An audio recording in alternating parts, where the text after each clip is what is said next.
about you. And I'm really glad that you guys do this team time too, so you can get to know each other on your own teams and on other teams and just become one program united together. So I really loved listening to Bethany and Sarah talk last week and the week before, and so I got to know like what you guys usually do during this time. So that's my mom obviously, but you didn't know, it's not your mom. And so then she had me do a word, and I really love like servant leadership because I've been a captain on probably like I'd say on average 8 out of 10 on like the teams I've been on. I've been playing since I was 9. I'm 22. I play Division II volleyball in Florida, but I also play Division I at the University of Nebraska. So I've transferred a little bit, but so I get all the experiences. But anyway, so I've been playing for a long time, and I'd say on average 8 out of 10 teams that I've been on, I've been a captain, and it just makes a big difference on the kind of role that what your coach thinks a captain is, what your players think a captain is, what you think a captain is, what you think servant leadership is, and all that stuff based on, and when I've not been a captain, who's above me and who's the leader and how their leadership style is. And anyway, all I say, we're going to talk about servant leadership and why I think it's the best form of leadership and why your captains should be servant leaders first and foremost above anything else.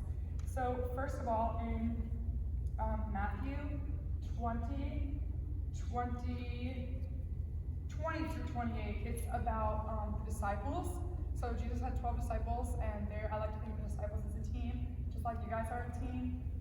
Just like my college team is a team. We have 18, I think, in the fall. Well, we're not 18 students, but we're 18 teammates. So, you can think of it like that. But basically, 2 of the disciples and their mom, I think it's like James and John, or something like that. They're above, but you can get it. But they are kind of arguing about who's going to be the greatest, who's going to be the best, who's going to be at the right hand of Jesus, who's the #1 disciple, who's the quote-unquote captain, who's the leader, who's the best disciple, who's going to have the most treasure in heaven, who's going to be the greatest, me-focused, self-focused, who am I, what am I going to do? I'm second in command next to Jesus, even though Jesus is way above all of us, more than we could ever imagine. So they're talking, and they're like, who's going to be the greatest among us? Their mom's like, which of my sons is going to be greater than the other 2 brothers? And Jesus says, he says, it shall not be so among you. But whoever would be great among you must be your servant. And whoever would be first among you must be your slave. Even as the Son of Man came not to be served, but to serve, and to give his life as a ransom for many.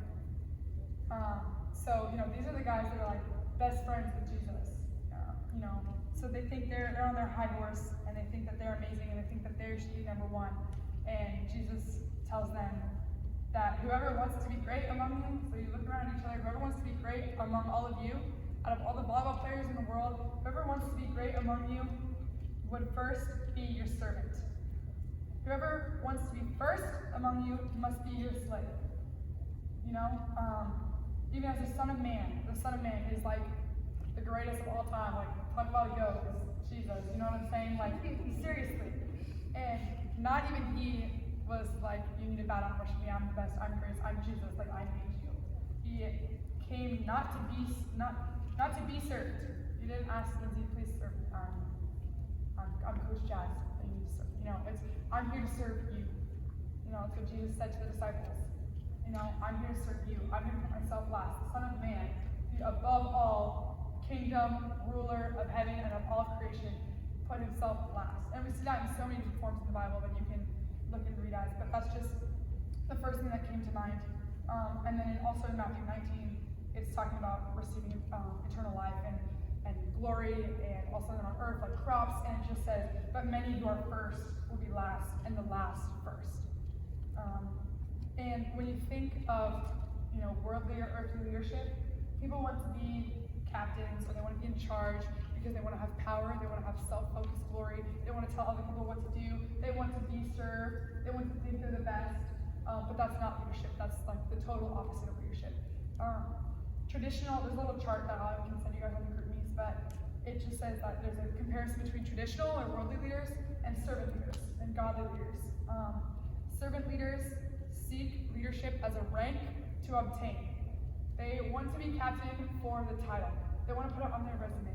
They want to be up and do the coin flip, which literally means less than nothing. They want to have the line under their jersey. Some people do that. You know what I'm saying? That's a rank to obtain. That's traditional leaders. Servant leaders seek leadership, and they see leadership as an opportunity to serve others. Okay? Traditional leaders speak. Servant leaders listen. Traditional leaders believe that it's about them. Servant leaders understand it's not about them. So when I was a freshman, I'm a redshirt senior now. I'm going to be redshirt senior in high school. When I was a freshman, my school is called Palm Beach Atlantic University. It's a mile from the ocean, so if you ever go to Florida, you should totally come visit. But it's called Palm Beach Atlantic. When I was a freshman, we had awesome seniors. They were great leaders. When I was a sophomore, and they were captains, we had a senior who was a captain. She was super nice, she was sweet, she was really good at volleyball. But all I really remember about her leadership was that she talked all the time, and she didn't actually do anything. In timeouts, she was the first to speak, the last to speak, in the middle to speak, interrupting people. In between sets, the first to speak, the last to speak. She was always talking, which is fine, but at some point, it's just in looking out the other when you talk the most. Actions speak louder than words. This is a really good book. I recommend reading it. It's called The Hard Hat. It's about a guy who led the cross, and he was a great servant leader and stuff like that. But it talks about how he put his team first and embodies how our players are supposed to act on and off the field. Okay, here it is. The quote that he likes to live by is, "Well done is better than well said." It's just a rephrasing of actions speak louder than words. You know, you can talk all you want. You can say, hey, bring your card. Hey, do this. Hey, get on the line. But if you're not doing it yourself, you know, you're not leading by example. You're not being the servant leader. You're just talking. So this guy's name was George. It says he was a quiet leader. He doesn't talk a lot. He speaks through his actions. Little did we know at the time how much his actions would tell us. And it goes on to talk about him. And it talked about how actions mattered to him, and actions speak louder than words. How he acted as if he was a walk-on trying to make the team. You know, humility, we had humility like 2 weeks ago, ties in really well with servant leadership. Well done is better than well said. So, just another characteristic of servant leaders that's super important. Another quote that I found says, if serving, you know, helping one another, if serving is below you, if you're too good to serve, if serving is below you, leadership is beyond you. So, you should, is that your quote? Is that your quote? That's Brooke's quote too. Cool, that's good, I'm glad. So it says, if serving is below you, leadership is beyond you. So if you think that you're better than all your teammates, or you're too good to serve, or you know, you're a senior, so the freshmen need to put up the nets, then being a leader, being a captain is not for you. My other teammate, her name is Molly. She's amazing. She played Division I volleyball at UCF. I think it's like University of Central Florida or something, but it's in Florida. And she played there for 1 year. She's a freshman. She was the starting 5-1 setter. She was really great. And she hurt her wrist and her fingers one day, not severely, but enough to just kind of be in pain. One day diving for a ball and playing volleyball at UCF. She was like one of 2 freshmen. The other ones had all quit. And so she was one of 2 freshmen. The other freshmen didn't come on one of the travel trips, and they had a rule where the freshmen did all of the work, setting up the nets, carrying the balls, getting the water, whatever. And so she was the only one. And she had a really hurt wrist, a hurt finger. She was the starting setter. Her older teammates that were setters, that weren't starting because she was a freshman starting over, didn't like her. They didn't help her. They were very self-focused. And she had to every day set up the nets, carry the waters, put all the balls. Like, can you imagine setting up? And this is a college program, so they have at least 3 nets or 2, setting up all by herself, and no one would help her because they're self-focused. They think they're above that. They're senior. She's a freshman. They didn't like her. She was playing over them. All that stuff. So that's just a terrible, probably a terrible feeling for her. Terrible example of what to become. So she transferred to my school, PBA. We're a small private Christian school. And we have a rule where the freshmen go first in the food lines. So when we eat before our games, our games at 7, we have a pre-match meal at 4. The freshmen go through the line first. Just to show an example of serving and putting ourselves last. When I was a freshman, the seniors were so amazing. They took us to the beach, and the seniors washed our feet at the beach as an example of Jesus and what he did in the Bible for other people, and what other people did for him as just servant leadership. And they were seniors, they were all Americans, you know, none of the freshmen really played, and they took us to the beach, wash our feet as an example of how upperclassmen should act, not making them do everything by themselves, thinking they're above leadership, thinking they're above service, and putting them above themselves. And so Molly had a whole different experience at UCF versus at PBA, because when she transferred in as a sophomore, she had these amazing seniors who worked hard every single day, put the underclassmen first every single day, and she grew into be that kind of leader because that's what she saw. So she did that for me. She's a year older than me, so she did that for me when I was a freshman and when I was a sophomore, and all that stuff. So that's just a personal example. Another quote, another section from another guy who wrote this book says, "Always remember that your greatness as a leader will not be determined by how much power you accumulate." It's not about power, it's not about self-focus, okay? It will be determined by how much you serve and sacrifice for others to help them become great. Great leaders don't succeed because they are great. They succeed because they bring out the greatness in others.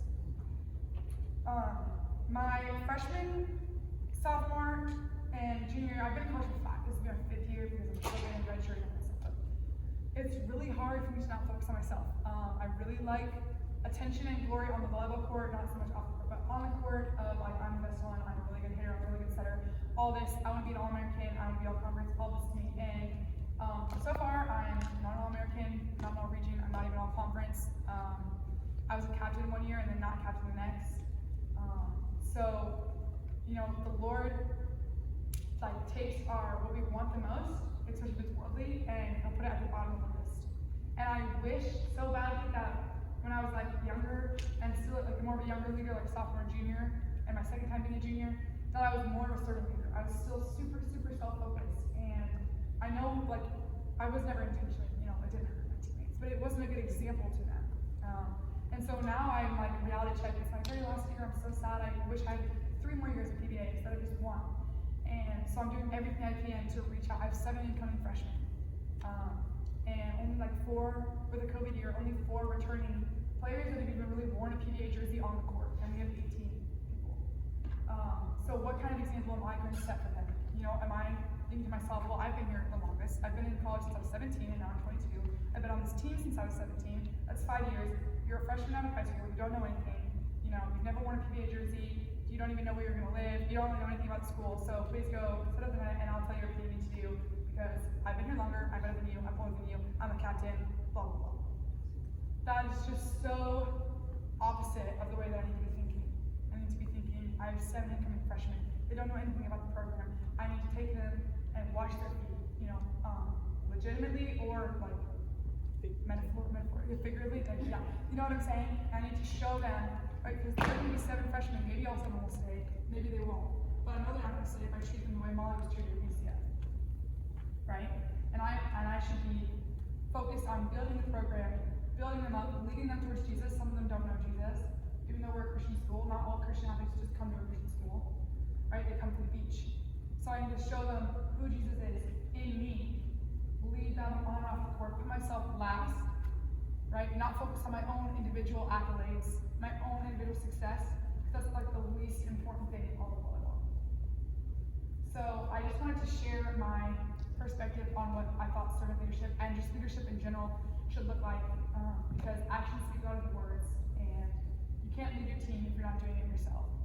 Just like with when we have a person on varsity lead all the small groups, how are you going to lead a group if you haven't prepared yourself, right? So actions speak louder than words. Well done is better than well said.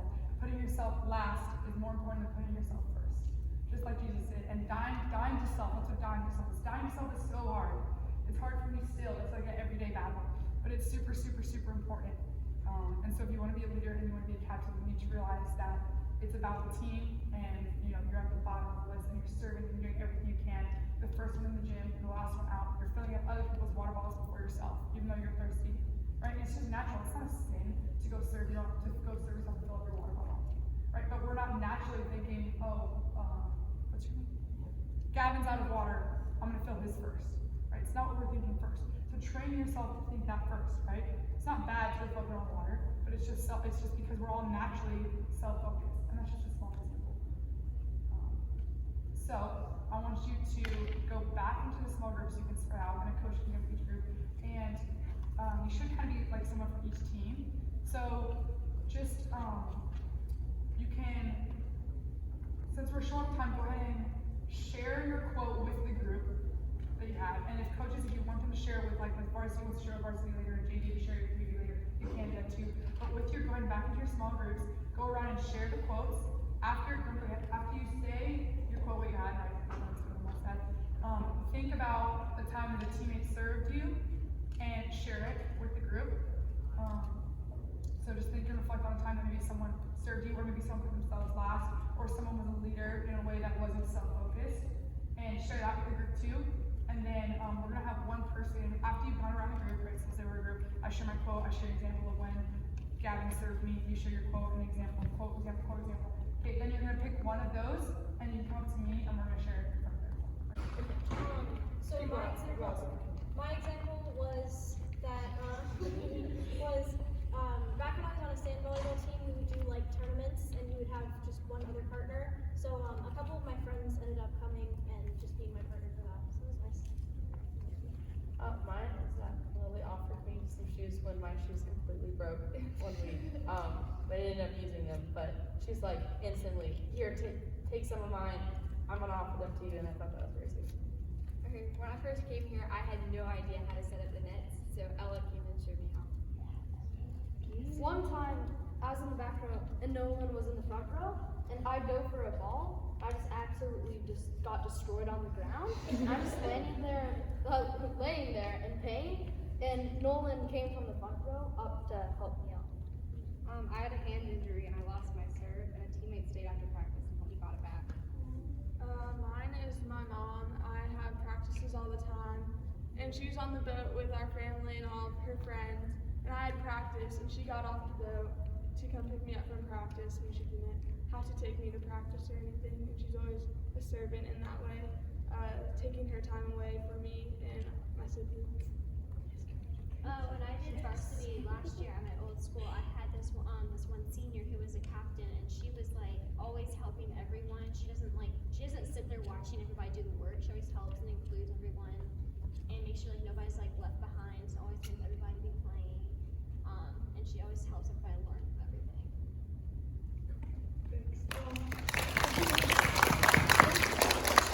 You guys that well, it's so just heartwarming and nice to hear, because so many communities are not kind.